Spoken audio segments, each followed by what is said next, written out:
Derek nyon pangapunten nggih. Derek langkung ya Allah. Jan. Nggih, salime mangke ora rampung niki kula. Nggih, derek langkung Bu.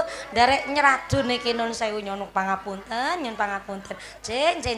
Niki sing seragaman nggih panitia. Mangan pepaya dicampur tomat. Mangan gurame sambil berlayar. Panitia tansah semangat karena selagame klambine anyar-anyar. Sak mangke nggih Mbah nggih sing mriku alhamdulillah. Lah.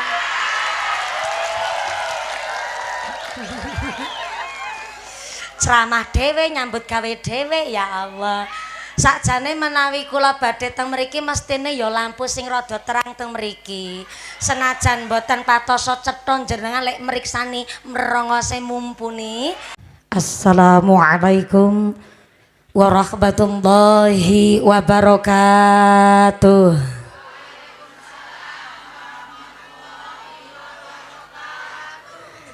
Kue talam bungkus kuning sing jawab salam muga-muga iso meteng maning. Assalamualaikum warahmatullahi wabarakatuh.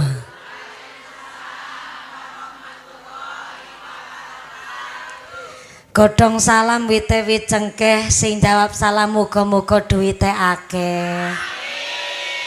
Assalamualaikum warahmatullahi wabarakatuh.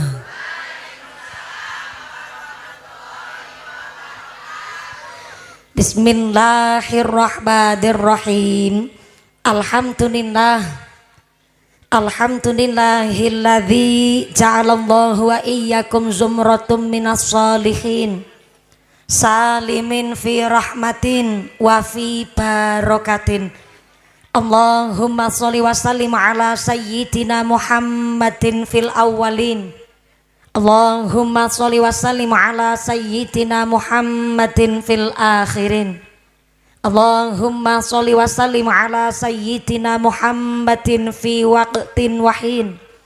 Allahumma sholli wa sallim ala sayyidina Muhammadin fil mala'il ala ila yaumiddin. Allahumma sholli wa sallim ala sayyidina Muhammadin wa ala alihi wa sahbihi ajma'in. Wa qala Allah ta'ala fi kitabihil karim. A'udzu billahi minasy syaithanir rajim. Ya ayyuhalladzina amanu qu anfusakum wa ahlikum naran wa quduhan nas wal hijaratu 'alaiha malaikatun ghiladun sidatul la ya'sunallah ma amarahum wa yaf'aluna ma yu'marun. Shadaqallahul azim. Amma ba'd.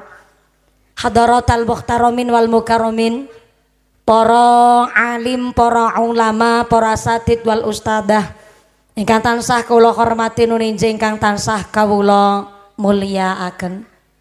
Wabil akhos dumateng akhinal kiram panjenenganipun Gus Iqbal Isa ingkang tansah kawula hormati nuninjing ingkang kula cadhong barokah doanipun. Wabil akhos dumateng akhinal kiram panjenenganipun Bapak Kiai Jalil saha dumateng panjenenganipun Bapak Kiai Zainur ingkang tansah kawula hormati nuninjih ingkang tansah kawula takdimi.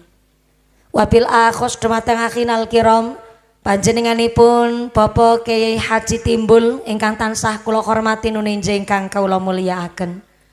Wabil akhos dumateng akhinal kiram panjenenganipun Bapak Kiai Haji Turmudi ingkang tansah kula hormati nuninjih ingkang kula cadhong barokah ilmunipun.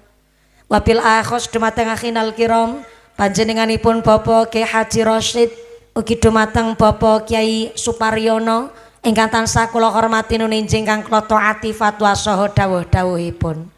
Wabil akhos dumateng sedaya para rama kiai, para bapak kiai wonten ing tlatah Kuatakan Keroan ingkang boten waget dalem sebat asma karimipun saestu boten ngira-ngira takdim kawula ingkang kula pundi-pundi ingkang kula taati nuninjing ingkang dahat kinormatan.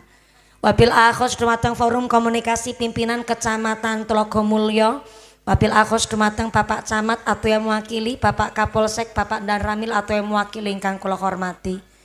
Wabil akhos dumateng aparatur pemerintah desa Kuatakan. Wabil akhos dumateng kuadaan. Kula kintu niki amargi saking berkahipun Allahu yarham al mahfulah Simbah Kiai Kuat dados kula nyebute kuataan. Jebule kuadaan. Wabil akhos dumateng aparatur pemerintah desa Keroan. Wabil akhos dumateng panjenenganipun Bapak Suwanto selaku kepala desa Keroan ingkang mugi-mugi mawon enggalo dipun paringi kawedengan pulih senajan dereng 100% pulih ning alhamdulillah tanda tangane tesih payu. Mudah-mudahan Pak Kepala Desa dipun paringi sehat panjang yuswa, dipun paringi berkah sehat wal afiyah Allahumma. Bapak Suwanto selaku Kepala Desa Keroan saha Ketua Tim Penggerak PKK saha sapunggawanipun Bapak Sedes, Bapak Kadus, Bapak Ketua Kemde, Bapak Ketua PPD, Bapak Kaur, Bapak Kaum, Bapak RW, Bapak RT wonten ing kuadaan. Mudah-mudahan berkahipun pangkat dadosaken maslahat lan nambahi manfaat Allahumma. Wabil akhos kepada Ketua Panitia Penyelenggara panjenenganipun Bapak Endro Kusworo selaku Kepala Ketua Panitia Penyelenggara lan sedaya keluarga besar masyarakat kuadaan. Saya minta tepuk tangan dulu dong kangge panitianya, Masya Allah saged menyulap tanah sawah dados tanah stadion lapangan niki sehingga ngaos dinten menika mugi-mugi sedaya rencang panitia masyarakat dusun kuadaan tansah dipun tetepaken imane, dipun tetepaken islame, dipun tambahi ihsane, kaparingan sehat panjang yuswa ingkang manfaat ingkang barokah sumrambah dumateng kita sedaya para jamaah Allahumma. Wabil akhos dumateng Tanfidiyah Surya Nangdotul Ulama Ranting Keroan, pimpinan muslimat, pimpinan fatayat, majelis taklim se-desa Keroan. Wabil akhos dumateng GP Ansor, boten supe rencang-rencang banser, rencang garfa garda fatayat ingkang kula banggaaken. Wabil akhos dumateng Ibnu PPNU Karang Taruna, pemuda-pemudi wonten ing tlatah kuadaan Keroan ingkang tansah kula muliaken. Boten supe dumateng Qosidah Mai Devi ingkang tansah kula hormati lan sedaya warga masyarakat khususipun para agnia dermawan donatur. Mudah-mudahan para donatur dipun paringi sehat panjang umur ingkang manfaat barokah, kaparingan mawaddah warahmah wasakinah sumrambah dumateng kita para jamaah amin Allahumma. Sedaya para tamu undangan ingkang sami duduk praktis bokong ing lemprak sikil atis senajan ora keduman panggenan boten keduman snack jajan, mudah-mudahan tetap keduman kerahmatan, keduman kaberkahan, keduman pitulungan.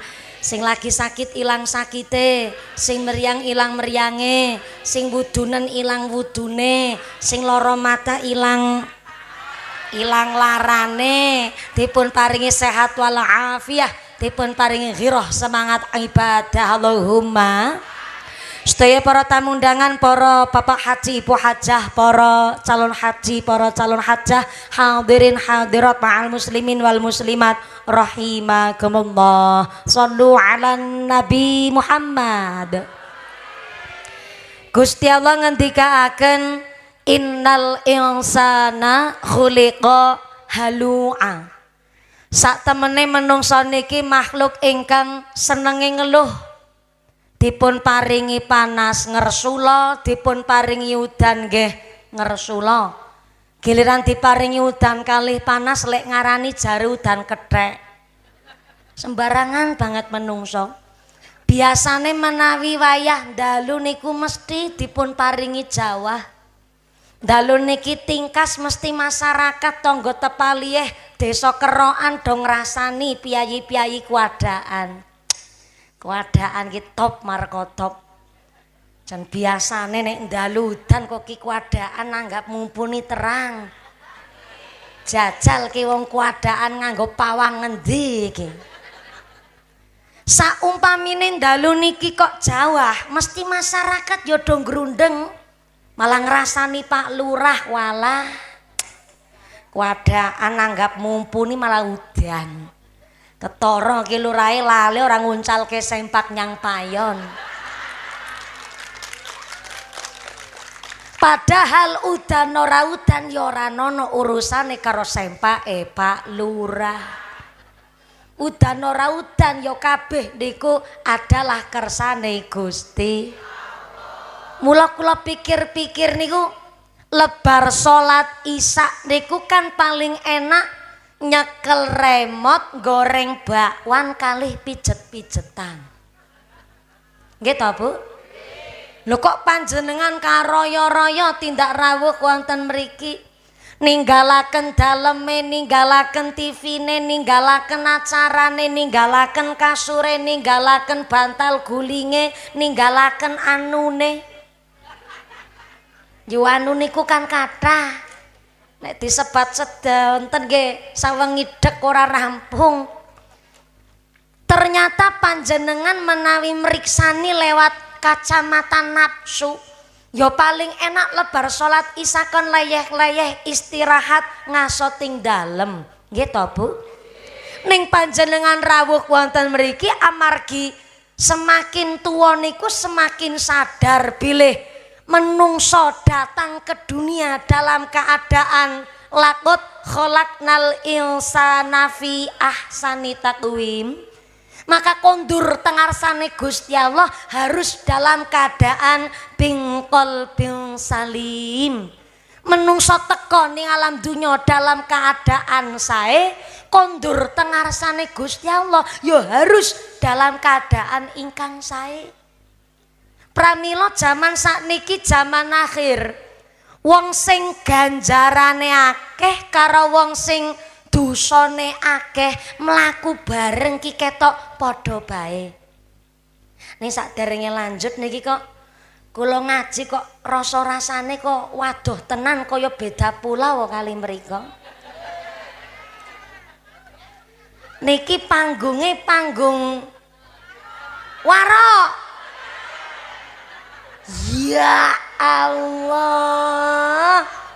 Pantesan setelah kula setahun 8 wulan teng Temanggung, kula niku belajar meniteni dan menengeri. Menawi ada panggung di dalam panggung, berarti niku ana panggung warokan, kados ngaten. Termasuk panggung sing dilungguh kali panitia niki. Panggung warokan.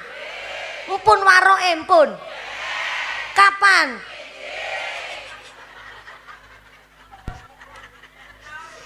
Berarti pengajian terus warokan. Bar tobat kumat meneh. Ya Allah Gusti. Ya. Ya wis ora apa-apa, wong jenenge budaya nggih kedah diuri-uri. Nanging kula paring pirsa Temanggung menika budaya waroke empun nasional bahkan radi dikenal teng internasional. Ngenjing menawi kok pagelaran warok menika dipun gelar wonten ing keadaan kerokan, saya harap panitia nem-neman maringi pirsa jangan sampai budaya niku kok sing nonton malah nggawa botol. Sikut seditik njur tawuran. Lah niku ngisin-ngisino Temanggung. Temanggung niku adalah panggenane santri napa malih kuadaan santri kabeh.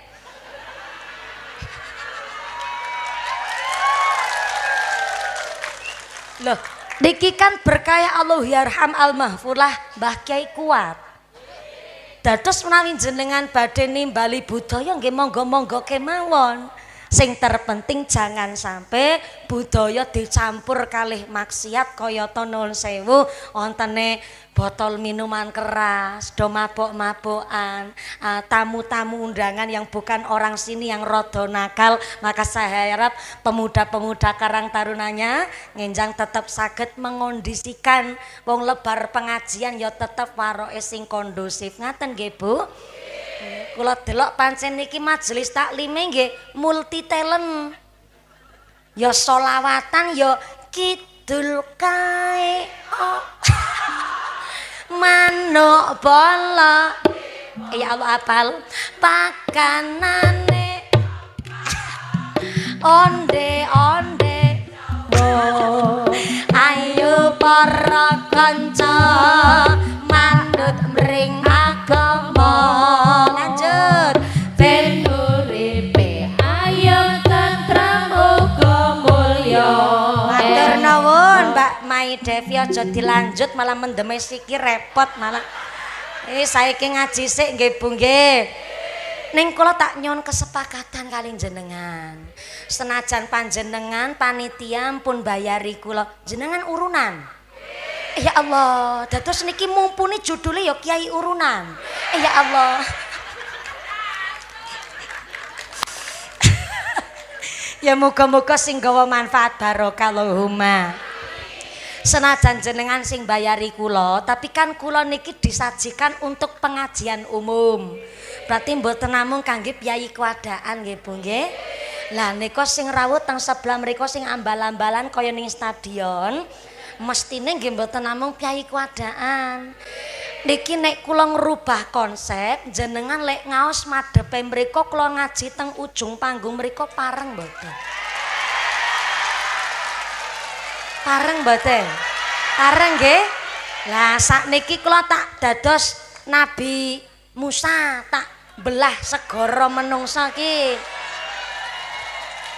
sing kanan nganan sing kiri niki apete niki garise stegere tukang syuting ngapunten nggih Mas kameramen jenengan kedah mandap menika stegere kameramen nggih Pak Lurah nyuwun agung pangapunten Mbah Yai Pak Yai ketua panitia Pak Endro nyuwun agung pangapunten kula tak ngrubah konsep niki nun sewu sale niki kok ra ditebe nek mumpuni senajan sing bayari keadaan kok mumpuni nggo piyai keadaan tok ya kintene mboten pas jenengan mangke lek ngaos majeng mriku ngaten nggih Bu nggih nyuwun pangapunten Mbak Mai Devi mriki mawon mboten usah repot sak kendhang-kendhange mlaku kabeh malah repot derek nyuwun pangapunten nggih derek langkung ya Allah jan nggih salime mangke ora rampung niki kula nggih derek langkung Bu derek nyeradu niki nun sewu nyuwun pangapunten nggih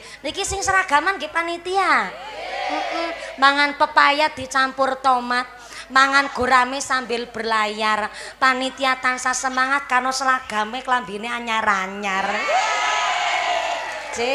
sak mangke nggih Mbah nggih sing mriku alhamdulillah lah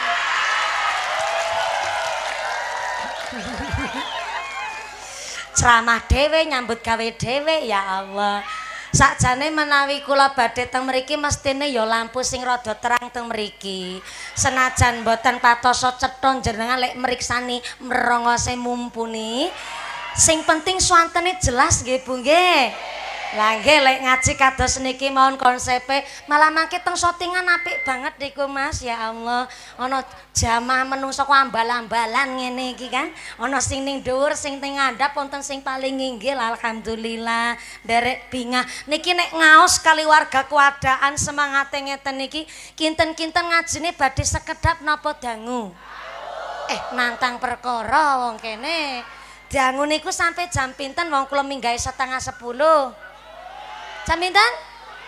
Jam 1 bengi. Ya Allah. Jebule piyai kewadaan niki piyayine geragas-geragas. Yo ngaji kok 4,5 jam. Mudah-mudahan sampai pun acara lancar barokah. Amin Allahumma. Diajak keluarga masyarakat kewadaan derek pengaosan kholipun Allahu yarham al-mahfulah Mbah Kiai Kuat ingkang derek babat alas wonten ing kerokan mriki kula panjenengan sedaya dipun paringi pirsa amargi ternyata wong sing ganjarane akeh karo wong sing dosane akeh jebule mlaku bareng ki ketok sami mawon bukti nyata sing salat 5 wektune jangkep jilbaban sing ora salat ya jilbaban mangkat nampa BLT jilbaban, mangkat senam yo jilbaban. Sampai-sampai sing maca Al-Qur'an jelas jilbaban, sing seneng rasan-rasan yo jilbaban. Sing ahli zikir mesti jilbaban, sing ahli nyinyir yo jilbaban. Istri solehah mesti jilbaban, istri sing gatel karo bojone wong yo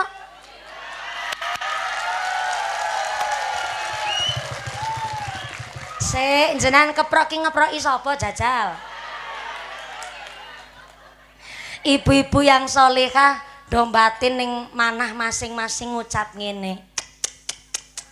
Jebule aku wong wedok apik-apik nganggo jilbab kok dipodhokke karo wong wedok jilbaban sing gatelen karo bojone wong. Berarti kula lek jilbaban sia-sia dong. Ora yo Sartina.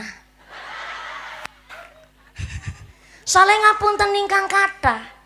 Kula panjenengan sedaya ingkang sakmenika lagi nglumpuk-nglumpukke ganjaran. Ganjarane kita lek gawe amal sae niku pancen boten ketok lan tujuane kangge napa durung patosa cetha. Nanging panjenengan sing jilbabe sae ya manah prilakune sae ora sacilik ngati. Ibarate ngeten niki, siang hari langit biru cuaca cerah. Basa Jepange cuaca cerah niku terang glentang. Terang napa? Terang napa? Cuacane terang glentang siang hari panjenengan nitih sepeda motor, lampu teng sepeda motor pas diagem siang hari kan lampune nggak penting-penting amat. Ya ngopo ngurupke lampu wong siang hari kok mawi ngurupke lampu. Ning senajan lampu teng sepeda motor diagem siang hari, nggak pate penting tujuane kangge nopo, nggih mboten usah mawi lampu teng sepeda motor diprotoli. Soale kan senja akan datang, malam mulai petang, gelap mulai merayap.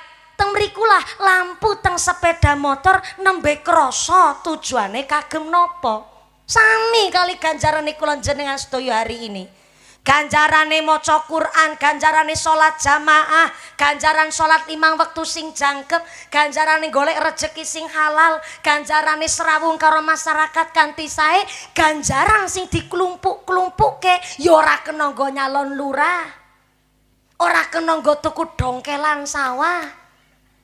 Ning senajan ganjaran sing diklumpukke niku mboten patosa ketawis tujuane kangge napa? Tapi kan menungso niki akan datang yang namanya senja kehidupan. Geniku sing diwastani mati, badan jasad pun dimakan tanah. Geniku ingkang dipun sebut fa idza jaa ajalluhum la yastakhiruna sa'atan wa la yastaqdimun. Lamun wis teka titi mangsa ajaling menungso, gak iso diundur, gak iso dicokno, senajan namung sesaat. Jebule nek empun wayahe tekaning pati, tekone ra disangka-sangka ra dinyono-nyono. Bisa panjenengan duluan, mumpuni keri, bisa. Oh, atau kula keri jenengan duluan monggo. Lho kan wis tak walik miki.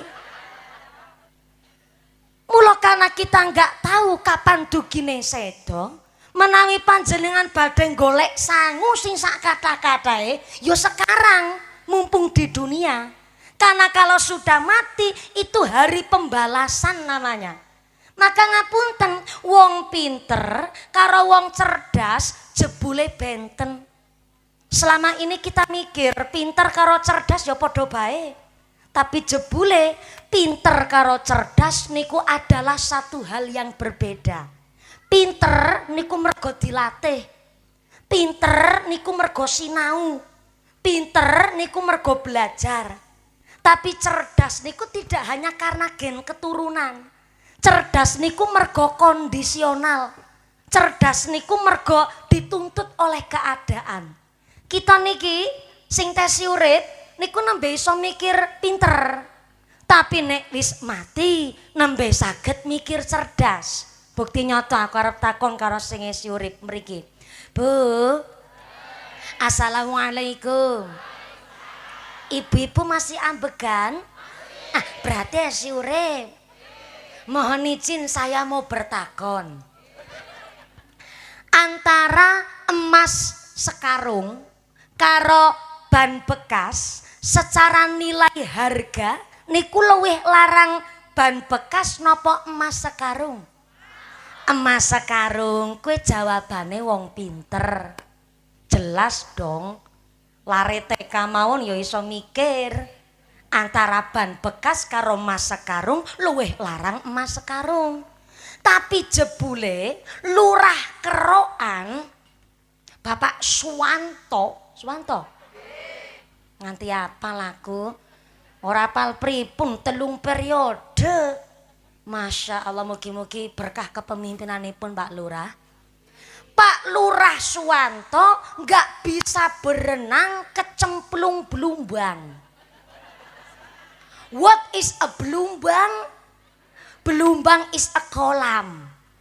You know kolam? Yes, I do Pakdel. Antara emas sekarung karo ban bekas luwih larang emas sekarung.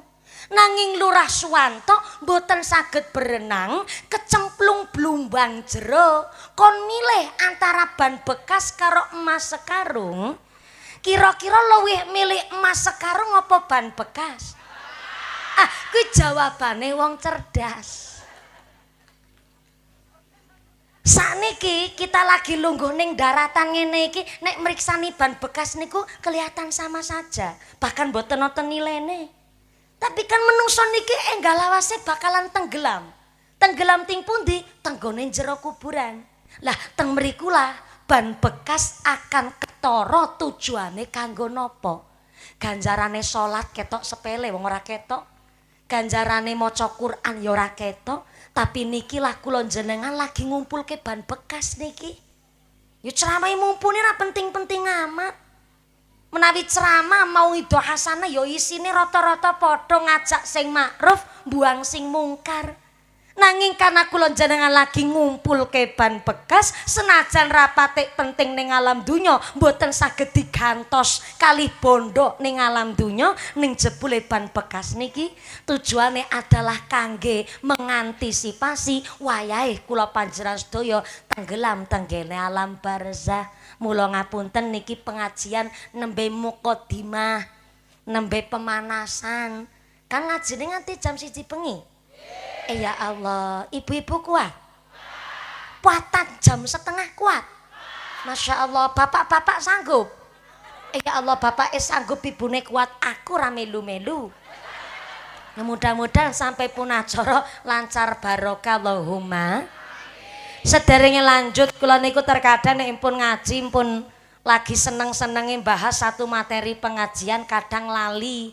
Niki kula wonten amanah saking panitia, beli alhamdulillah kerokan wonten saweg wonten pembangunan Masjid Nailul Huda. Ingkang ternyata pembangunanipun membangun awal nopo renovasi. Renovasi berjalan nembe pinten persen renovasine. Dalam tesi kathah kurange, alah mergo tesi kathah kurange panjenengan termasuk kula badhe diajak sedekah. Ngapunten menawi Bapak Ibu sedaya ingkang hadir dipun ajak sedekah kinten-kinten ikhlas mboten? Ya Allah, menawi ikhlas napa saking dalam nggih sangu arta? Masya Allah, disangoni bapake napa sangu dhewe? Sangu dhewe. Niki terbukti Pak, berarti teng alam dunya pancen ana duit lanang ana duit wedok. Lho ibu tesi kagungan suami mawon yo sangu dhewe jebule. Masya Allah, berarti jenengan bendaharane malah. Masya Allah, muga-muga rezekine keluargane jenengan barokah. Mangke konsep sedekah, 1 kotak infak naik teng panggung. Menika sebelahe Mbak Putri menika vokalise solawatane Mohro Sepuh kula Akhinal Kiram Rama Kyai Haji Usman Ridho. Ki cilik iring mrongos ngene iki mantu kiai iki.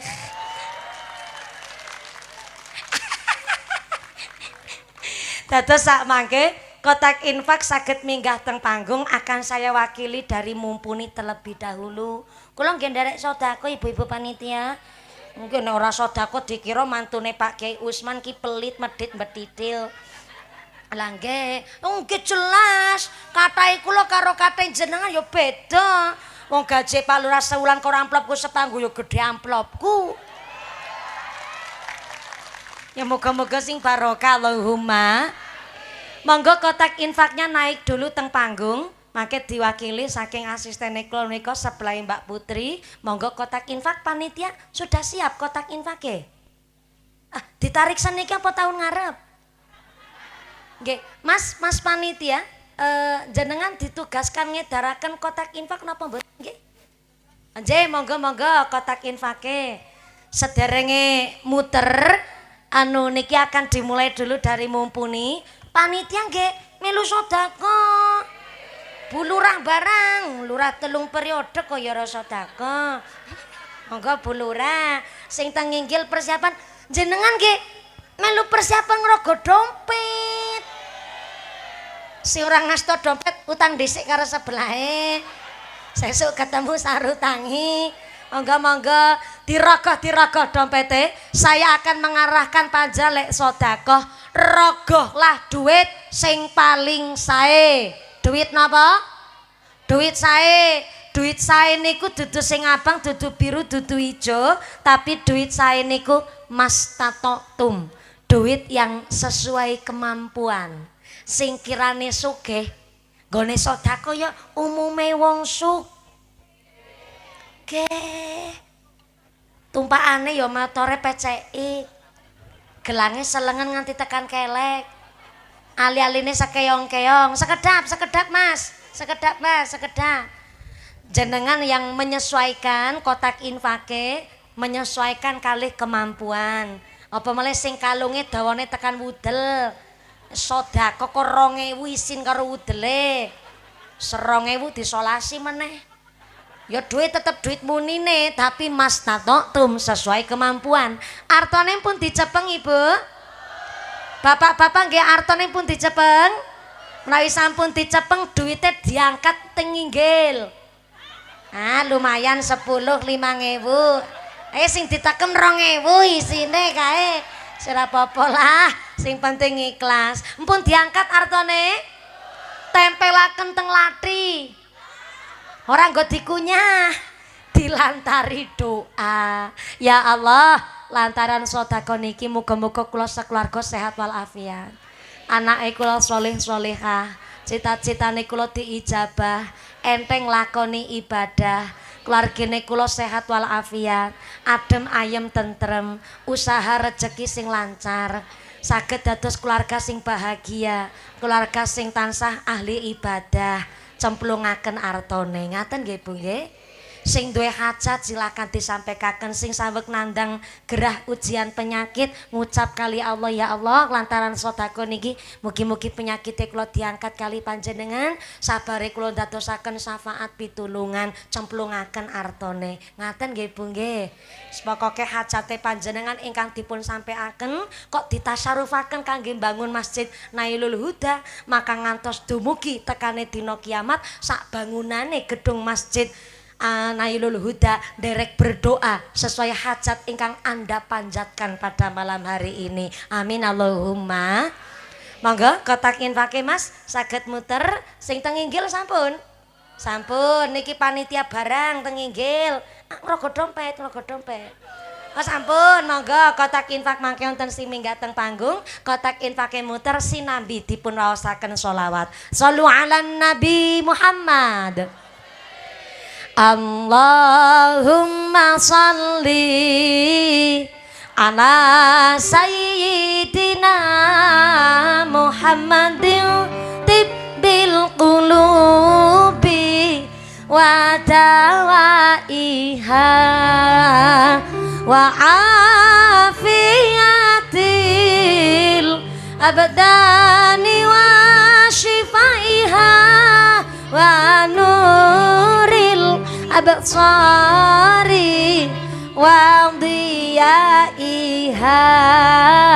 wa ala alihi wasallim sareng-sareng masalli duwe putra ingkang saleh salehah wong tuwa ikhlas nafaqah bersih lan taat ibadah nanging kosok balike kok wong tuwa karepe dhewe gak dicukupi hak anake laknat dunya akhirate ya dia wong tua pelindung anglakoni kewajibane irma Allahumma sholli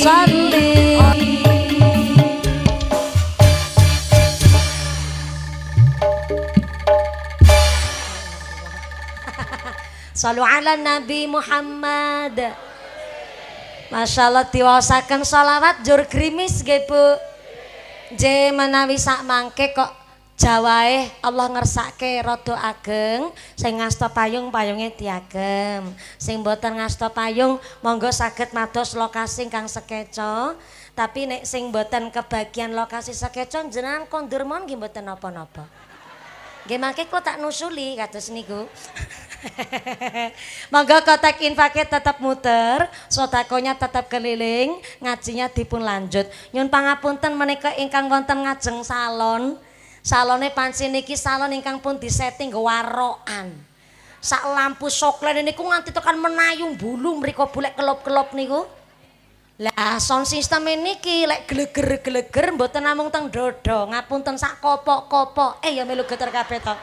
Nyuwun pangapunten ingkang kathah mula banser pindah mriki kabeh dados saestu kula nyuwun ageng pangapunten makili panitia sudah menyiapkan segala sesuatunya tapi apalah daya tangan memeluk gunung panci sing rawuh niki ya melebihi kapasitas mudah-mudahan ikhlase panjenengan dadosaken manfaat ugi nambahing barokah pengaosan dinten menika amin Allahumma radi ageng grimise mboten sak mangke pokoke sing ngasta payung payunge diagem kemawon.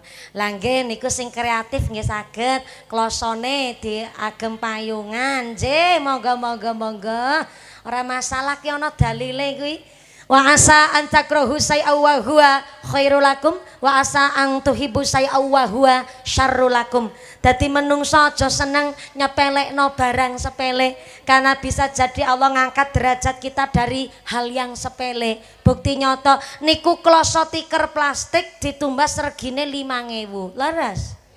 Lho dituku kok mung arep dibokongi. Ana barang kok asor tenan. Dituku mung arep dibokongi, dijagongi karo dintuti sekalian. Tapi bareng grimis, bekas bokong kok malah munggah sirah mustaka. Berarti niku klosone kajen napa mboten? Klosone mulya mboten? Mulya artinya sengit karo wong ki aja berlebihan. Karena mesti sewaktu-waktu butuh karo wong sing disengit kuwi mau. Betul? Laras? Ya Allah ki kloso be ana nilai dakwahnya niku. Monggo-monggo sing ngasta payung-payunge diagem ingkang badhe payungan kloso bekas bokong nggih monggo mboten menapa. Kotak infake sinambi kali muter. Mudah-mudahan ingkang sami kenging grimise jawah dinten menika andadosaken badane sehat walafiat. Justru kita dijauhkan dari wabah musibah, dijauhkan dari malapetaka, dijauhkan dari segala macam bencana. Amin Allahumma.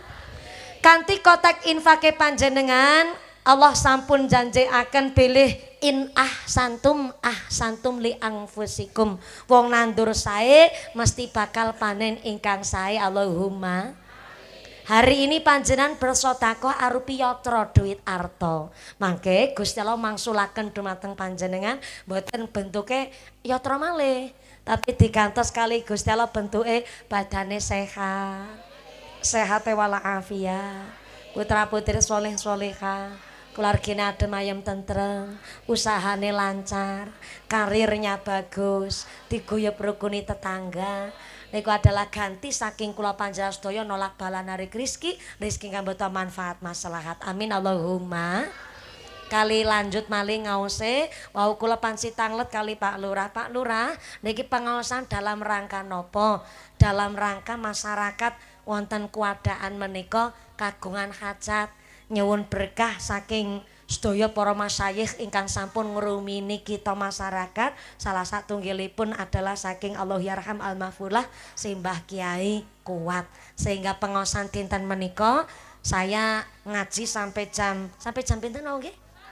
Sampai jam 1 ingin menyampaikan salah satu pangandikanipun Kanjeng Nabi, arbaatun min kanzil jannah, jebule swarga niku punya perbendaharaan.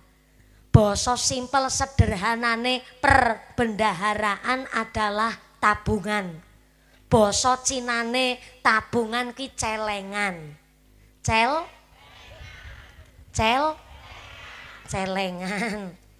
Ternyata kula panjenengan sedaya niki nek kepingin pikantuk swarga, lah swarga niku jebule duwe celengan. Lah napa celengane swarga? Celengane swarga ingkang kaping sepisan Kanjeng Nabi ngendikaaken ikhfaus shadaqah. Saya ulang, celengane swarga nggih pun menika ingkang kaping sepisan ikhfaus shadaqah. Tulis. Ibu-ibu do ngasta buku napa mboten? Kebiasaan. Sing ten mriki mbeto pulpen napa mboten? Lah ya Allah ngaji ki mbetone napa to? HP. Pantesan WhatsApp kebak gambare mumpuni tok.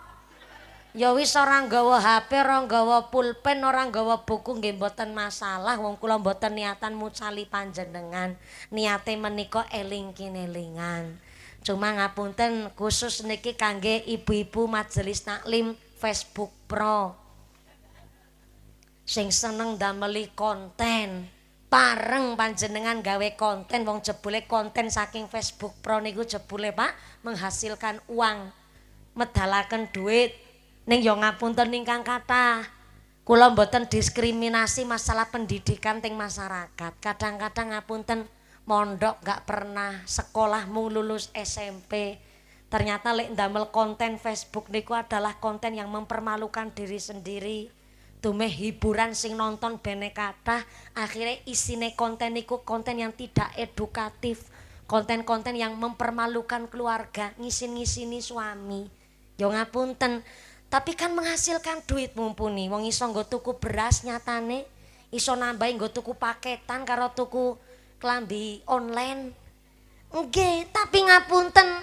sing jenenge rejeki niku halal harame ya kudu sing cetha ketika panjenengan mados rejeki apa mulai kok sampai mlebet tenggene padaran jangankan yang haram yang syubhat saja gak boleh masuk ke perut lah konten-konten yang mempermalukan diri sendiri nafkah ataupun duit yang dihasilkan niku adalah duit syubhat halal ora, haram ya ora. Halale napa wong? Halale ora nyolong, ora korupsi, ora mangan duwite anak yatim. Tapi yo haram mergo isine niku mempermalukan diri sendiri. Mula sing akhire konten-konten yang tidak bermutu tenggene Facebook Pro senajan menghasilkan duit niku namanya syubhat. Halal ora, haram ya ora. Mula zaman sakniki zamane media sosial nyepeng HP ya kudu sing ati-ati. Zaman saniki viral iso menyelamatkan ya viral iso mematikan. Pamila panjenengan sakniki badhe ngaji tenggene media sosial, ngaji teng YouTube kali Kiai sinten kemawon kantun milih sak senenge panjenengan. Sing NU monggo midhangetaken Gus Kausar, midhangetaken Gus Baha. Sing panjenengan ngapunten ingkang kathah, sing Muhammadiyah badhe midhangetaken Ustadz Adi Hidayat, Ustadz Abdul Somad nggih monggo. Sing terpenting nek wis ngaji ning gone media sosial, njur aja jenengan males ngaji rutinan karo masyarakat. Aja males rutinan ngaji karo kiai-kiai dusun. Malah kadang-kadang lebar ngaji teng YouTube, malah karo bandingake kiai YouTube karo kiai ning kampunge piyambak. Kadang-kadang ngonten dume wis ngajine teng ngene HP, jenengan nyepelekke karo ustad kampung karo grundeng ngucap dan ngaji karo Kiai Turmudi jan blengeri banget ya. Suarane grendang-grendeng ora cetha. Jan aku ki males banget pancen nek ngaji karo Kiai Dusun. Aja nyepelekke. Malah kadang-kadang sampai bandingaken nek ngaji karo Pak Kiturmu dijan ngantuki banget yakin tenanan. Beda karo nek ngaji karo mumpuni sing dar-der-dor. Lho, jenengan kok bandingaken antara salon toa masjid karo salon pengajian warok ngene iki yo beda. Lho mak menawi Pak Kitur Muzi kok dipun paringi sound system sing geleger-geleger ngeten iki yo jelas saene ngungkuli mumpuni. Lho jenengan ki aja sepisan-pisan yo nyepelekke karo Ustadz kampung Kiai Dusun. Justru Kiai kampung niku kagungan sifat asyhadur ruh. Kula ulang. Kiai kampung niku kagungan sifat asyhadur ruh. Sekali ndonga, dungane paling cedhak karo Gusti Allah. Kenapa? Karena Ustadz kampung niku malah tombak utama ting masyarakat. Bukti nyata tombak utama ting masyarakat. Kita ngerti dongane wudu mergo Kiai kampung. Ngerti turutan apal Quran ya mergo Kiai kampung. Ngertos huruf hijaiyah mergo Kiai kampung. Ngerti dongane wudu mergo Kiai kampung. Ngerti urutane salat mergo Kiai kampung. Nojo sok nyepelekke karo Ustadz kampung. Lho Ustadz kampung niku malah derajate lebih mulia ketimbang Ustadz panggung model mumpuni. Kenapa? Karena Ustadz kampung niku mucal ngaji tanpa rasa pamrih. Pamrih Kiai kampung mucal ngaji namung setunggal. Masjide tetep nggih salat jamaah. Musolane tetep dipun panggeni kangge salat kangge ngaji rutinan dan anak-anak teng dusun tetep ngaji teng TPQ teng madrasah. Niku tok pamrih Kiai kampung. Mucal ngaos, mucal muslimatan, gede-gedene muslimat wong 17, 20 ekor. Njenengan nyangoni Pak Kiai Turmudi paling gede-gedene ngamplop 50. Lho kok dipaksa kon dar-der-dor kaya mumpuni. Lho ngamplop 50 arep ngarep-arep apa jenengan?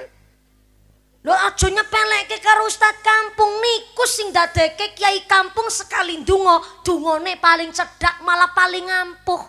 Dongane mumpuni ora ampuh. Nggih pancen kula kali Pak Kitur Mudi amplope gedhe amplope mumpuni.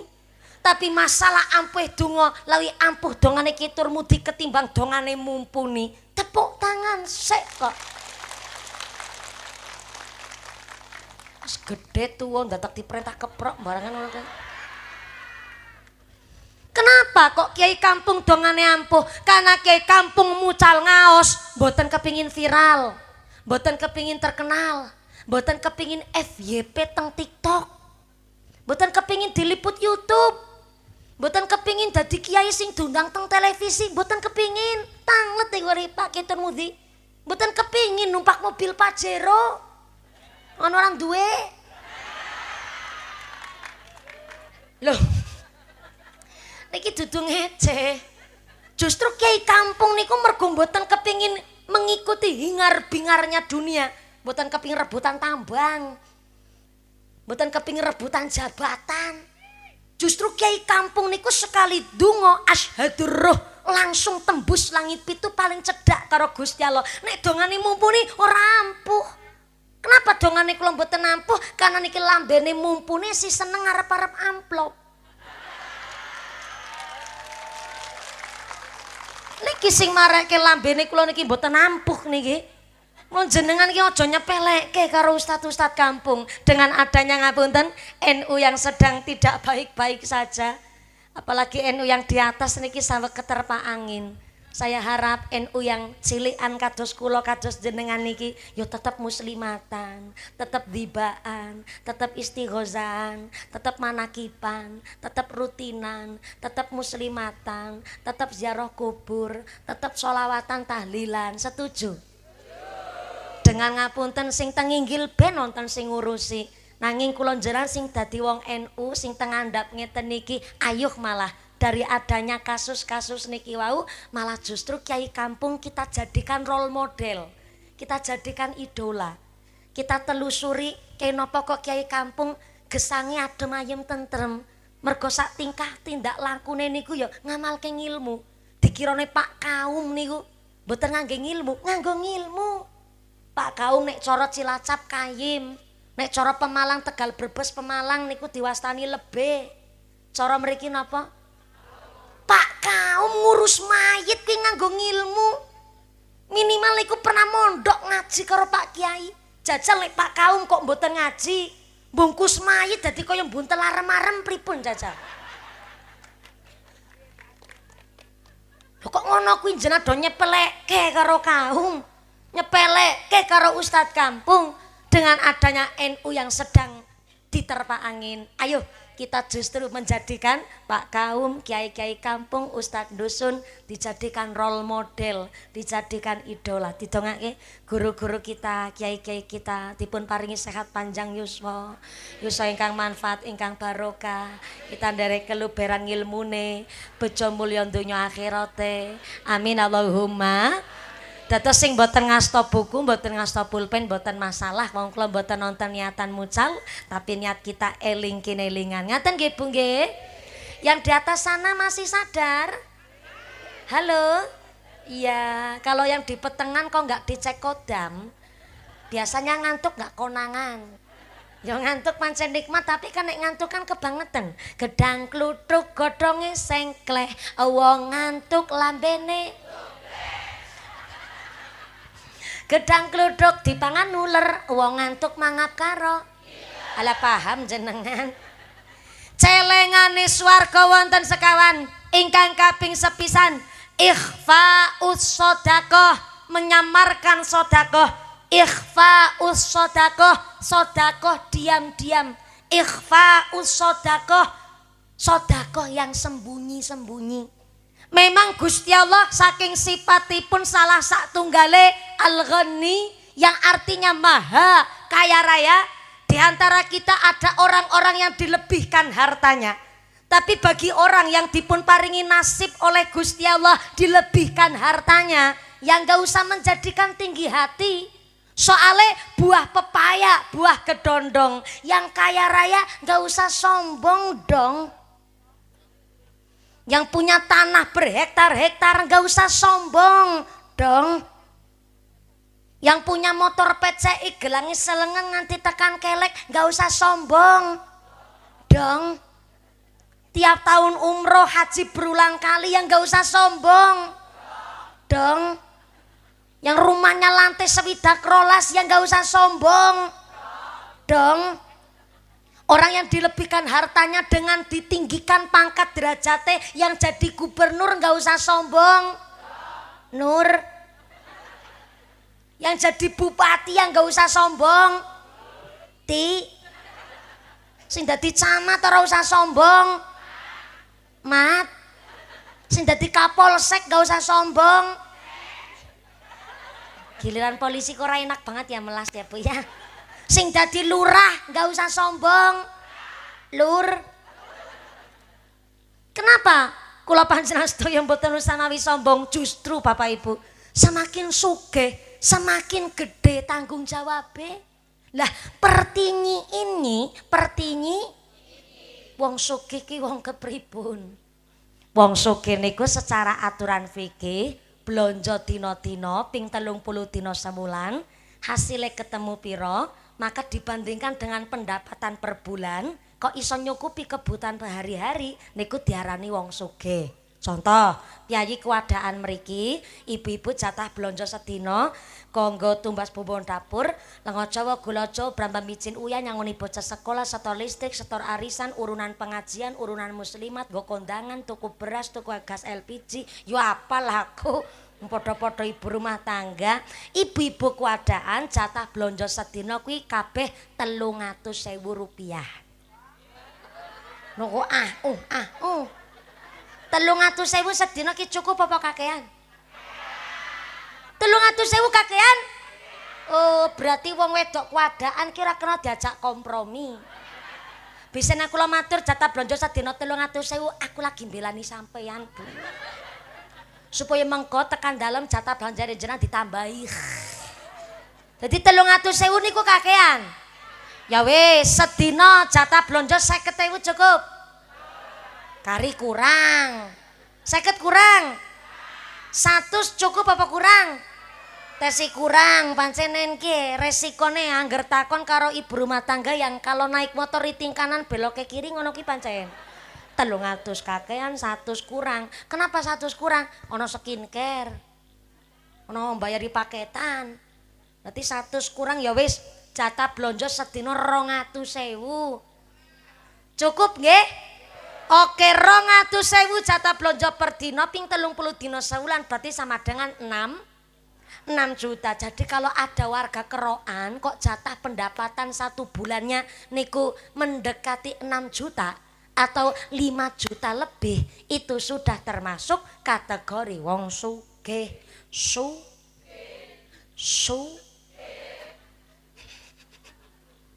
Ibune do batin, ya Allah mumpuni bocah kok lenjeh temen. Jane kula wis diomongi Bu karo bojone kula mboten pareng lenjeh-lenjeh. Tapi nggih pripun malih nek ora lenjeh ora oleh akeh. Akeh jamaah maksude. Dados menawi 200.000 1 bulannya 6 juta niku adalah pengeluarannya panjenengan, maka yang gajinya 5 juta atau mendekati 6 juta niku termasuk wong sugih. Pak Lurah, nun sewu mohon izin, saya mau bertakon Pak Lurah. Nggih, wau Pak Lurah ngendikan panci menawi wonten kegiatan menika dipun wakili kali Pak Carik. Tanggene musim periode ketiga menika, alhamdulillah Pak Lurah tetap disengkuyung kali masyarakat. Mugi-mugi berkah kepemimpinanipun. Tepuk tangan dulu buat Pak Kepala Desa. Mohon izin Pak Lurah, saya mau bertakon. Ibu-ibu itu jatah belanja sedinten 200.000. Ping 30 dinten kan 6 juta. Berarti kalau kepala desa, maaf ini agak ranah privasi Pak Lurah. Di luar Bengkok, ada Bengkok ya Pak Lurah ya? Ada. Kalau di luar Bengkok, kepala desa di Kabupaten Temanggung itu sebulan gajinya berapa? Mboten apa-apa, biasanya sing kerso jujur malah Bu Lurah. Bu Lurah wau ngobrol kali ibu kan 200.000 per hari, 6 juta per bulan niku diarani sugih. Lurah itu di luar Bengkok sebulan gajinya berapa Bu Lurah? 2 juta 500. Ya Allah. Padahal sugih kuwi per wulan 6 juta. Lho kok lurah niku mung 2,5 juta guys. Berarti kan kudune Pak Lurah sing nampa BLT karo PKH.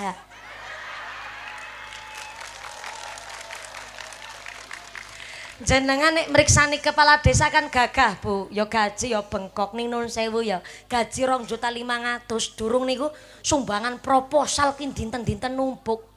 Sing proposal pembangunan masjid, pembangunan TPQ, pembangunan madrasah, urung pengajian nanggap mumpuni apa entek pirang-pirang kuwi.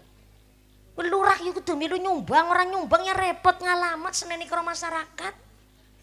Mula 2,5 juta bersih paling namung 1,5 juta. Leres Bu Lurah. Nek Bu Lurah sing manggut-manggut banter banget iku langsung. Tapi ngapunten Pak Lurah, 2,5 juta niku pun tesiradi lumayan. Soale guru honorer sebulan mung 400.000 guys.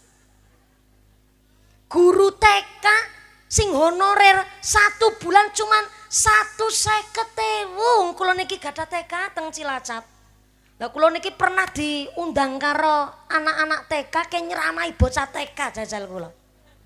Yang jenenge profesionalitas ya tak lakoni mawon nyeramai bocah TK. Ya Allah Bu, jan tenanan bocah pating pecicil banget yakin. Yakin bocah pating pecicil. Bukan saya nggak suka sama anak-anak ya. Tapi pancen ngurus bocah kuwi lagi wong tuane kandung kadang-kadang gemes karo anake dhewe. Lah guru TK jajal Bu. Nang sekolah anak nangis ya sing ngeneng-ngenengi gurune. Bocahe pipis sing nyewoki ya gurune. Anak dadi pinter ya mergo lantaran gurune. Nggih to? Lho kula niki diundang ceramah kok nyelami bocah TK, bocah pating pecicil. Ono sing rebutan wedang, rebutan tas, ono sing jambak-jambakan, nganti ono sing salto karo kayang jajal. Akhire kula matur karo gurune, Bu Guru, ya pripun kula badhe ceramah to. Wong bocah pating pecicil ngene kok diceramahi. Cobi niki dikondisikan rumiyin. Gurune langsung maju tengah jenge kula langsung ambil alih keadaan. Anak-anak dengarkan ibu ya. Sikap anak soleh. Dep bocah meneng kabeh, Bu. Nyong batin pawange iki pawange. Lu pawange kok iso bayarane sebulan 150.000 jajal. Le DPR RI sebulan 110 juta arep nggo ngapa? Ini bareng-bareng. Guru TK 150.000 per bulan, DPR RI sebulan 110 juta arep nggo ngapa? Mendadak ngapa kabeh.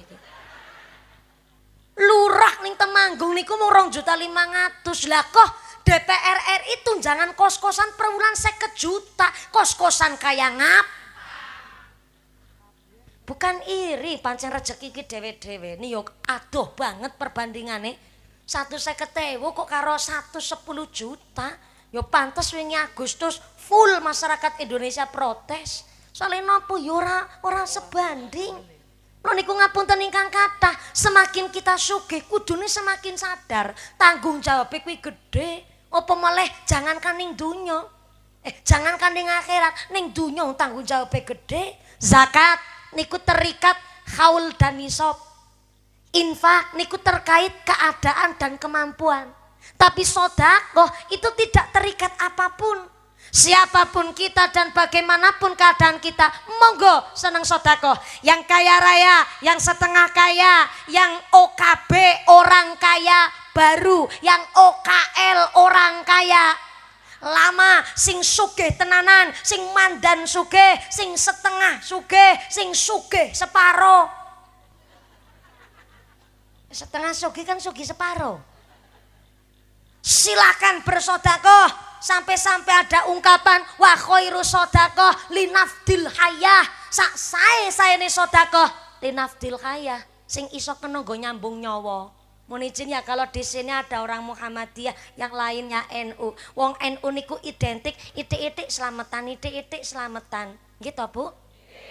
Tuku motor anyar selamatan, anake mantu selamatan, anake sunatan selamatan, gawe omah selamatan, manggoni omah selamatan, nari meriang selamatan, anu meteng selamatan, meteng meneh selamatan meneh.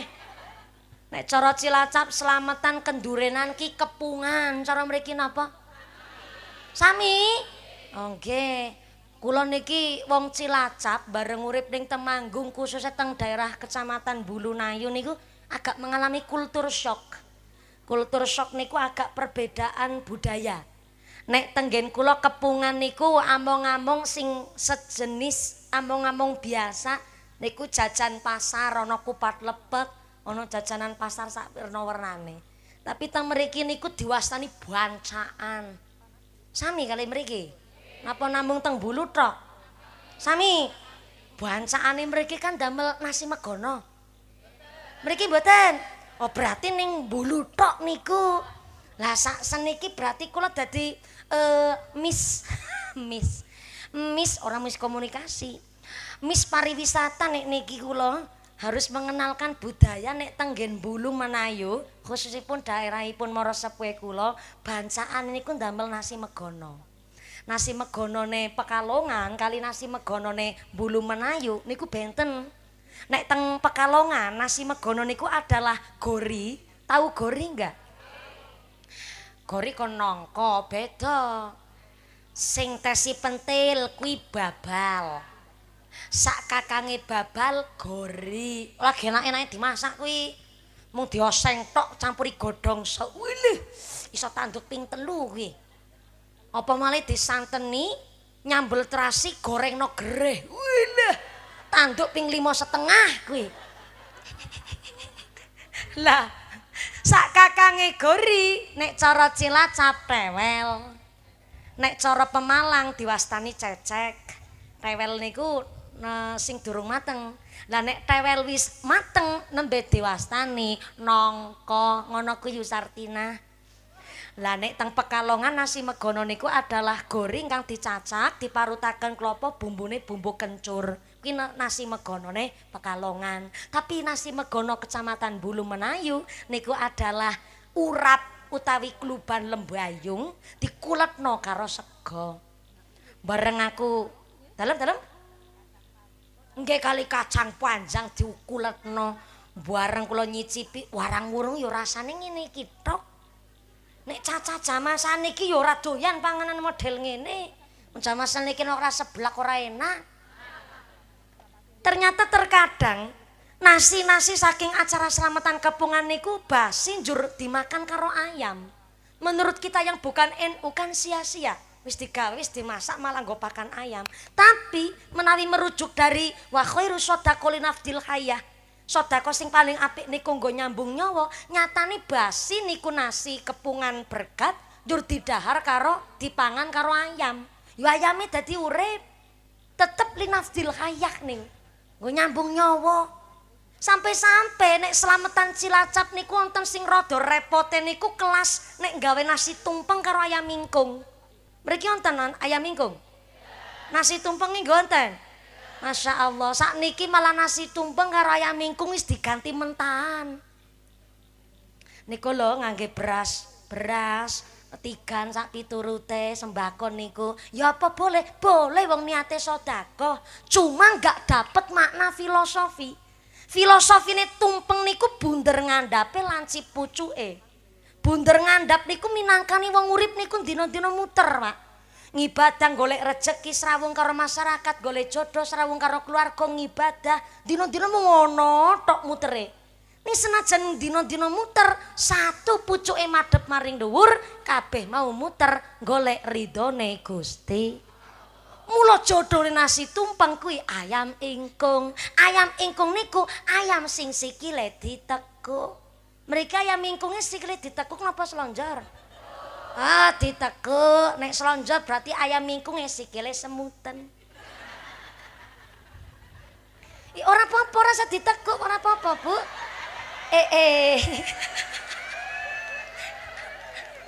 Aku ora nyindir sampeyan. Ora sanawi ditekuk ora apa-apa. Njenengan dudu ayam mingkung kok. Selonjor malih mboten napa-napa. Aku ora nyinggung sambang. Sambang. Wis pantes ya Bu dadi wong Temanggung ya Bu ya. Sambang. Ora, aku lagi ora nyinggungi Sambang ora. Dadi jenengan ya sing selonjor mawon. Cuma nek ayam ingkung sikile ditekuk niku kan gambaraken wong sujud. Tapi nek ayam ingkunge selonjor berarti kan sikile semuten. Wis pokoke ayam ingkung niku sikile ditekuk kuwi gambaraken wong sujud karo Gusti. Makna filosofi saking nasi tumpeng ayam ingkung nek dina-dina muter golek ridhone Gusti Allah ya kudu sujud dong. Dadi nek wong slametan kok ora nglakoni salat ya slametane nggo ngopo? Wong niate saking makna filosofi niku nilainya dakwah nek kabeh golek ridhone Gusti Allah ya kudu nglakoni sujud, nglakoni salat 5 waktu. Hari ini nasi tumpeng ayam ingkung diganti mentan apa boleh? Boleh. Wong niate sedekah linafdil hayah nggo nyambung nyawa, nasi tumpenge diganti wos mentah. Terus ana kecap, gula kopi teh, nggih Bu nggih. Ndoke ndok mentah. Sampai ayam ingkunge diganti karo supermi rasa ayam bawang.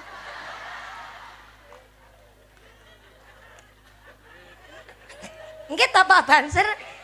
Apa boleh? Ya boleh padha-padha ayame.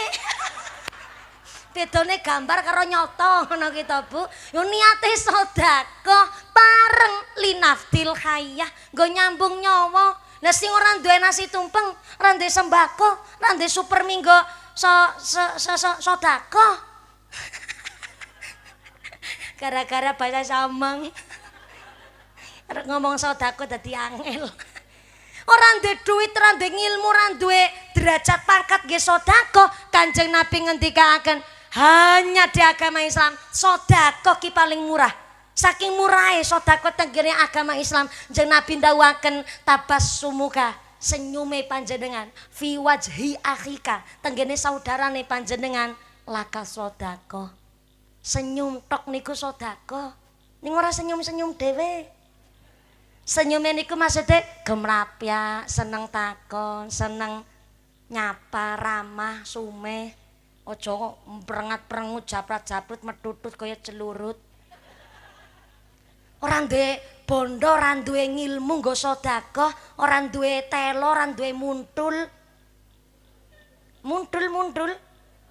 Oh, sik. Indonesia ada 720 bahasa yang berbeda, jadi harus saya translate. Singkong cara Cilacap niku nyebute buden, cara Temanggung jendal. Ngerti aku karo basane Samang kuwi. Jendal. Talas cara Cilacap Banten, cara Temanggung kimpul. Dikira ngerti basane Samang aku. Nah, muntul masih sejenis umbi-umbian, tapi muntul lek ceng Cilacap niku untuk merujuk kepada model ubi cilembu niku sing warnane kuning ungu niku. Nek cara Cilacap muntul, cara kene telo. Oh, lah berarti telo niku sing nggih gawe timus. Oke, jendal sing nggo gawe gethuk. Berarti wong Temanggung ki gawe lagu dhewe. Nek lagu asline kan gethuk asale saka telo. Ngono lagu asline. Lho telo kene jendel lek ngarani. Gawe lagu dhewe gethuk asale saka ngono. Ora duwe jendal nggo sedekah, ora duwe kimpul nggo sedekah. Duwene napa? Ya senyum murah, senyum seneng nyapa. Ora duwe ngilmu nggo sedekah, nyengir. Ya langsung praktek niku jenengan. Niku langsung sedekah praktek senyum karo kula, berarti jenengan sedekah karo mumpuni. Sampai-sampai Gusti Allah memberi apresiasi setinggi-tingginya kepada orang yang gemar bersedekah dengan ayat Quran kanthi langsung ing tubdus shadaqati fa ni'ma hiya. Sedekah yang terang-terangan niku baik. Sakniki kan modele nek ana pengajian, wonten pembangunan TPK, pembangunan masjid, pembangunan gedung, niku biasanya bendahara niku ngendikan karo masyarakat transparan. Kaya contoh, Bapak Ibu, saya Bapak Endro selaku ketua panitia ingin menyampaikan kepada masyarakat agenda untuk pengajian Kholipun Mbah Kuat wonten ing Kuadaan kita mengumpulkan dana sebesar 45 juta rupiah. Umpama 45 juta rupiah ini adalah akan dialokasikan pertama bangun panggung, sak panggung waroke niku sekitar 12 juta 700 mawon wis jeblos tengahe. Ya iya wong panitia sak menten kate munggah kabeh. Niki kudu tanggung jawab karo sing duwe sewan panggung. Lajeng lampu sokle sak Mai Devi pinten iki pring surat mriki? 5 juta 200. Yo yang jenenge vokalis niku apa malih Mbak Devi ya mesti macak se ke idepe separo apa 2.500 ke. Yo 5 juta 200. Oh ya sound systeme wong nggo pengajian mumpuni ya kudu sing apik sekalian sekitar 7 juta 250. Lajeng shootingane ya pira 2 juta 800. Oh ya siji meneh amplope mumpuni kuwi durung. Lah 45 juta rupiah ini yang 40 juta adalah mutlak dari warga masyarakat Kuadaan. Tapi yang 5 jutanya itu adalah dari Lurah Suwanto. Umpama kok nggih umpama 5 juta wong sebulan men gaji mung 2 juta 500. Berarti 2 wulan ra gajian ki lurahe. Jawahe radi lumayan Ibu monggo ingkang ngasta payung-payunge diagem, ingkang beto kloso tiker silahkan monggo diagem. Alhamdulillah dipun paringi murah Jawa niki. Monggo dipun selawati sesarengan kersane Jawa menika ndadosaken tanah kita subur, masyarakate nggih ugi tansah dipun paringi makmur Allahumma. Monggo-monggo kali menyesuaikan wong niki udane rada tenanan. Shallu ala Nabi Muhammad. Ala Nabi Muhammad. Shalli alaihi. Tesi Jawa ya tesi. Agrimis. Anje mpun radi lumayan tingkas. Anje pancen niki pun zamane musim Jawa. Wong wingi Agustus sing mbakon kudune nganjang, elis apal mbakon karo nganjang nyeng. Kudune musim tingkas mawon wingi diparingi udan full. Betul, Bu. Ngene iki sing diwastani ana udan salah mangsa. Di antaranya zaman akhir niki, Bu, udan salah mangsa ya mergo polahe menungso niki wau. Durung rabi wis meteng sik kan udan salah mangsa kuwi. Yo termasuk niku marake onone bencana lan sak piturute diantaranya banyak pemimpin-pemimpin sing do ngeragas oknum-oknum pejabat yang ndak tanggung jawab. Diantaranya saudara kita sing ting Sumatera mawon kenging musibah bencana diantaranya gunung yang digunduli, hutan sing dibabat habis diganti dengan model sawit yang memang menghasilkan, tapi yang menghasilkan karo wong-wong sing sugih tok. Malah kita yang kena dampaknya tidak mendapatkan sepeser pun malah ulih bencana. Maka monggo kula panjenengan sedaya ingkang wonten ing tanah Jawa tansah ngibadah karo Allah, jaga lingkungan, para pejabat-pejabatnya dipun paringi hidayah, dijauhkan dari sifat yang zalim, bene tanah Jawa lan Indonesia khususnya dados negara sing baldatun thayyibatun wa rabbun ghafur, sing adem ayem tentrem, dijauhaken saking rubeda menapa. Amin Allahumma. Nggih, pun radi lumayan boten patoso ageng grimise. Nggih, jujur mawon Pak Yai, Mbah Yai, Pak Lurah nun sewu. Alhamdulillah memang kula niki gadah kemampuan saged ngendhek udan. Ki guyune rasa ngece ya. Aku ngomong tenanan. Aku iki iso ngendhek udan, cuma ora kepenak karo Gusti Allah ngono. Sombong tenan, udan ora udan ya kabeh kersane Gusti. Sing kenging grimise udan Pak insyaallah justru badane tambah sehat. Kondur pun tansah sehat kanggo sang ibadah, sehate wal afiat Allahumma. Ing tubdus shadaqati fa ni'mahia, sedekah yang diumumkan itu adalah baik. Ngendikane Gusti Allah niki. Baik untuk yang apa? Untuk yang syiar. Diumumkan itu boleh. Sedekah terang-terangan itu silakan, tapi niatnya untuk sugesti, untuk rangsangan. Rangsangan kepada siapa? Rangsangan untuk si pelit medit medidil bakhil kuceren jelantir kikir kaya upil kudanil. Soalnya wong-wong pelit model ngono kuwi Pak, terkadang nun sewune ana wong sedekah bukannya si pelit hatinya tergerak, malah si pelit niki malah nyidra. Kadang-kadang nun sewu sedekah ora melu nyumbang ora, wis pelit ana wong sedekah malah nyidra. Jarene lurah 3 periode mung ngaweh 5. Leh. Aku nek lurah 3 periode kaya Pak Suwanto, nek sedekah ora mung 5 ler. Udune ya 2 kali lipate. Kadang-kadang ana wong nyidra ngono kuwi. Sedekah ora, melu nyumbang ora, tapi ngomongnya Allah. Ana wong kene ngono kuwi. Wonten? Wis ora sedekah tapi malah nyidra ngomong Allah. Wonten? Mangkat wong mangkat. Mangkat. Krudunge werna napa? Sorry ya, kerudung ireng kira mumpuni tok, sembarangan malah ngarani mantu kiai barang jarene. Jadi nek wong kok senenge nyidra tapi ora melu sedekah biasanya kerudungnya warnane ireng. Wonge jagong apa ngadeg? Perasaanku mulai nggak enak iki. Wonge nyekel mic. Nembe pernah weruh ki aku. Ana pengajian bunya ini nggo tumbal sekalian. Untung aku wong ora tersinggungan. Jajal nek kula tersinggungan Pak, oh mike tak gletakno tak tinggal mulih wong amplop wis tak tampani kok ya. Jadi kalau sedekah niatnya untuk syiar, untuk sugesti, ajakan untuk wong-wong do menggelontorkan dananya senang bersedekah, itu boleh. Lah sampai ayat Al-Qur'an niku dianjurkan, monggo itu saya. Tapi lebih baik sedekah diam-diam. Soalnya kan radi samar-samar Bu. Jenenge sedekah yang diumumkan samar-samarnya niku kan hanya kita yang bersedekah dan Allah saja yang tahu. Kuwatose, rada pamer, kecampur setitik rada riya, eman-eman lek sedekah malah kecorok mergo pamere niku wau. Maka sedekah terang-terangan baik, Tapi sedekah diam-diam jauh lebih baik. Mergo napa? Nek wis kepingin duit celengane swarga ya ikhfaus sedekah. Tangan kanan memberi, tangan kiri enggak perlu tahu. Mula ikhfaus sedekah cara santri diwastani sedekah demit. Tuh sedekah pelit, sedekah demit. Ora kabeh wong bisa mriksani demit, Bu. Jare nek kepingin iso mriksani demit ki idepe cabut isik. Berarti kan ora saben kabeh wong bisa meriksani demit.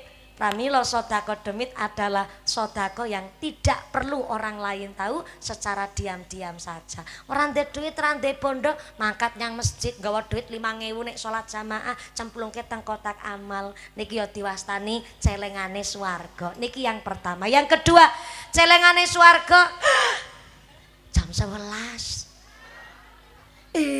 Kalau munggah setengah 10 niki wis jam 11. Berarti ngajine sejam 30 menit. Kok ora krasa? Piarep krasa ngajine karo merem kok krasa. Lek ngaji semangat dados mboten krasa nek wis sejam 30 menit nggih Bu nggih. Lanjut mboten? Sampai jam 1 tenanan. Pancen bener kene wonge geragas-geragas. Mudah-mudahan sampai pun acara manfaat barokah.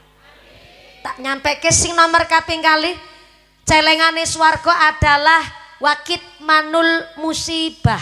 Saya ulang, wakit manul musibah, menyembunyikan musibah. Musibah sing kepripun nek musibah bencana alam kira kena disembunyikan. Kados Sumatera Barat, Sumatera Utara, Aceh niki ingkang saweg saudara kita nampi bencana alam niki harus diumumkan teng masyarakat. Kenapa? Karena sampai hari ini masih banyak saudara kita yang perlu mendapatkan uluran tangan. Mula panjenengan menawi kok badhe sedekah ngrewangi sederek kita teng Sumatera Barat, Aceh, Sumatera Utara, boleh jenengan menghubungi Nun Sewu Lazisnu utawi Lazismu Muhammadiyah, silakan. Kados kula pribadi menawi bencana-bencana alam tak pasrahke karo Lazisnu saja supaya napa biayanya tersalurkan dengan baik dan mesti sampai lan mesti gutule gutul tekan. Nek gutul basa Cilacap mesti tekane. Utawi Nun Sewu jenengan sing boten kagungan arta kangge nyumbang bencana alam Nun Sewu sangat boleh ingkang berbentuk sembako. Tapi sampai detik hari ini yang amat sangat diperlukan oleh saudara kita teng Sumatera Barat, Sumatera Utara dan Aceh, pertama alat-alat ingkang kangge bucali lumpur. Kados to angkong ki troli napa nggih cara mriki? Cara mriki angkong. Sami angkong, cangkul, sak piturute. Syukur malah alat-alat berat karena kata rumah-rumah ingkang tertimbun lumpur dan kayu-kayu gelondongan. Yang kedua air bersih. Yang ketiga daharan yang langsung bisa siap makan. Karena menawi supermin niku kuatah banget. Tapi kompore teles kabeh, gase kurang.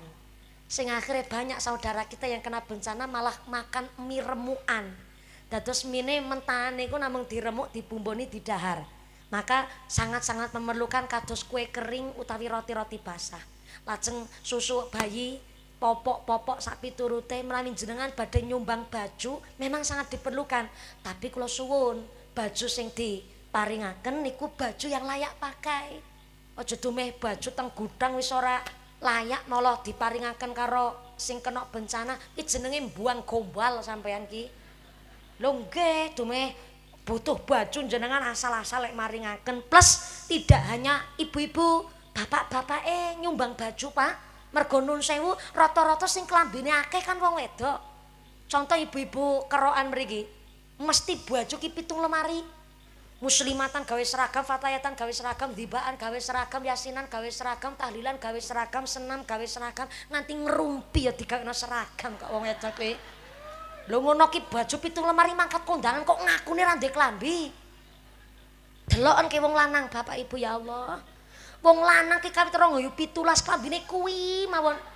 Klambi siji mau multifungsi. Sing nggo kondangan, nggo taziah, nggo RT-an, nggo Jumatan nganti wingi adol pitik nyang pasar. Klambine kuwi mon malah kadang-kadang gambare gambar obat semprot jajalku. Jane wong lanang. Mula pantes sing akhire tenggene tempat bencana alam wong lanang-lanang ora kebagian klambi. Nganggene malah muslimat klambine wong wedok. Kuwi kejadian niku viral wong sakniki gampang viral ana HP sak piturute. Mula Nun Sewu nek jenengan badhe nyumbang baju khususnya yo bapak-bapak diperhatikan mesake anak-anak lan sak piturute niki memang bencana alam teng Sumatera Barat mudah-mudahan saestu sedaya ndang enggal pulih kaya sedia kala meneh lan pemerintah tetap fokus rumin kali saderek kita sing sami wonten kena bencana alam karena ngapunten ingkang kathah nek kon sabar wong kono ki ngungkuli mriki lek sabar bayangke teng mriku malah sing digoleti tulung kula disumbangmu kenah karena kami perlu sholat kami perlu bener-bener senajan kelangan omah kelangan bondo donya kelangan keluarga sing penting kula rak kelangan iman takwa ngono lek ngendikan kuwi tiang-tiang Aceh pramila sumangga kula panjenengan sedaya kok badhe mbantu sederek-sederek kita karena sampai hari ini Bapak Ibu masih sangat banyak daerah teng Aceh ingkang belum menerima sumbangan sama sekali karena masih terisolir nanti desa niki hilang sampai ada 500 orang lebih ingkang dereng kepanggih dan 5.000 lebih orang yang sakit-sakitan mergo ora entuk daharan sak piturute muga-muga Indonesia ndang-ndang enggal pulih senajan badhe ngarepaken tahun baru ditebiaken saking rubeda menapa amin Allahumma. Yang dimaksud wakit manul musibah menyembunyikan musibah jadi celengane swarga adalah orang-orang yang ketika menerima aib ono musibah niki tidak diumbar tapi diterima dengan sabar dan dicarikan solusi. Lah hari ini wong nek kono aib malah dadi konten kok saniki nek ono musibah keluarga malah digawe film dan niku film Ipar Adalah lu apal kabeh kuwi Pak ya Allah. Wih kisah nyata saking ana wong wedok bojone direbut karo ipare digawe film. Lah sakniki wong wedok do pinter gawe caption kok teng story WhatsApp teng Facebook mertua ladak. Suami mo kondo modal omong doang. Ciri-ciri wong wedok cerewet 7 turunan. Digawe caption sak piturute lho aib-aib musibah yang seperti inilah yang menjadikan kula panjenengan sedaya wis ora uli celengane swarga. Nek nerima musibah diterima dengan bersabar, tidak diumbar tapi dicari solusi. Mula kenapa kok kula jenengan diparingi ujian karo Allah? Ya iya, jenenge wong sekolah ya ana ujiane. Lah kita niki kan lagi sekolah. Ngaji, salat, zakat, poso, gawe kelakuan apik niki namanya sekolah. Nek sekolah rajin, nek ketika ujian garape pinter dong, garape bener. Nek garape ujiannya bener, lulus naik kelas. Lah hari ini akeh masyarakat Indonesia sholat gak pernah pengajian radoyan. Ngomongnya Allah watake Allah sifate Allah sene padu pamer pelit medit bededil bakhil kucren jelantir kaya pilku danil. Maring masjid babar blas sholat Idul Fitri setahun sepisan. Ya sepisan-pisan tok. Sholat 5 waktu belas boten penateng masjid. Lah kok ngono kuwi bareng kena musibah dhek ngucap. Ya Allah. Nyong salah opo? Kula dosa napa dene kok ujiane kula berat sangat. Sapa sing nguji? Sekolah ora ujiane. Sholat itu kan kita lagi sekolah. Ngibadah maca Quran iki kita lagi sekolah. Kenapa sekolah? Ben ketika diuji karo Allah garap ujiannya bener. Lho sekolah bera pernah kok bareng kena musibah jare kena ujian. Sapa sing nguji ya GR. Mula ketika menerima musibah diterimalah dengan bersabar, tidak diumbar. Mumpuni kula niki ndek sifat nek kula niki mboten cerita karo wong aku ora iso. Soale mentale kula niki setipis tisu. Mentale kula mental kerupuk. Mboten saged kula niku mados solusine piyambak. Apakah boleh cerita ke orang lain? Boleh. Sing penting pilih. Ojo asal cerita. Jenenge wong ki ora kabeh seneng, ora kabeh sengit. Nek ana wong kok sengit karo jenengan, jenengan ana nampa rejeki, sing sengit malah ora seneng karo jenengan. Luwi-luwi jenengan kena musibah, sing sengit malah seneng. Saking senenge nganti keprok mergo jenengan kena musibah. Lek keprok ora karo tangan, karo sikil. Mula nek ana musibah boleh cerita karo wong, tapi orang yang bisa menjaga amanah. Jangan cerita kepada orang yang lambene ember. Kena ana wong kerudungan lambene ember wonten? Wonten? Ora usah takon kerudunge warna apa. Trauma, nyong trauma. Ujung-ujunge nyong meneh sing dadi tumbal soale. Jadi wakit manul musibah, orang yang bisa mengelola musibah dengan cara dia bersabar dan dicari solusi, nikulah wong sing ulih celengan swarga. Anu papat nembe loro. Berarti kurang loro niki judulnya to be continue bersambung. Jam 11 lebih iki kok. Wedugi mriki gasik setengah songo tanglet ning Pak Lurah kali Bu Lurah. Wedugi te mriki gasik setengah songo. Ing jebule acarane dawa. Lah nggih wong kula niki dicatah naik jam 09.00 mandhape jam 11. Kula ceramah rata-rata 2 jam. Ning tergantung panitiane lek ngunggahke kok kewengen, ya jenengan kudu menyesuaikan. Kula niki lagi program kepingin duwe anak 12. Ya diamini. Mula kudu sering balik gasik. Apa iki malam Selasa barang. Lah ya ngapunten. Nek kula dina-dina mangkate kok mangkat subuh bali subuh. Ya priye anake arep 12 di program. Kula niki nembe duwe anak siji durung mlethek mawon wis gugupen kepundhut kok. Mergo napa ya pecicilan terus kula lek ceramah. Esuk sore bengi ngono kuwi. Mula sakniki kula gadah aturan bareng kula gadah rencang kagunge kula ingkang ngatur. Dados menawi kok naik pengajian jam 09.00 dalu, jam 11 turun. Supaya mboten terlalu capek. Kalau pagi naik jam 10, mandhap jam 12. Menawi siang sonten nggih minggah jam kalih, mandhape jam sekawan. Ngangge aturan jam. Menawi kok kula dugine gasik tapi panitia sing blenjani, kula dugine jam 09.00, setengah 09.00 kok jam 09.00 dereng minggah, ya jam 11 tetep mudhun. Diunggahke setengah 10, jam 11 tetep mudhun. Diunggahke setengah 11, jam 11 tetep mudhun. Ya iya. Salahe panitiane lek ngatur ora pas ngono kuwi. Mula saestu kula gadah aturan model ngono karena memang ngapunten tenggene Temanggung kiai-kiai sepuh niku nun sewu sampun kapundhut. Sing biasane sengien terkenal niku Kiai Songo teng Temanggung. Salah satunya adalah asli saking kewadaan nggih menika Allah yarham Mbah Kiai Isa. Menika asli saking kewadaan mriki nggih Pak Lurah. Cek asli mriki termasuk niku Kiai Songo. Lah hari ini namung wonten 3.